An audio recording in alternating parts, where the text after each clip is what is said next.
জীবনটা সহজ না, কিন্তু আমি কাউকে দোষ দেই না, কারণ যুদ্ধটা আমার নিজের সাথে।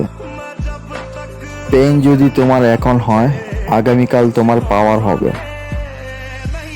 হেরে গেলে আমি শেষ, আর যদি আমি জিতে যাই তাহলে আমি লিজেন্ড। ঘাম ঝরাও আজ, যাতে আগামীকাল কেউ তোমার গল্প বলে। তাই লড়াইটা চালিয়ে যেতেই হবে। আমি হারবো না, আমি হাল ছাড়বো না।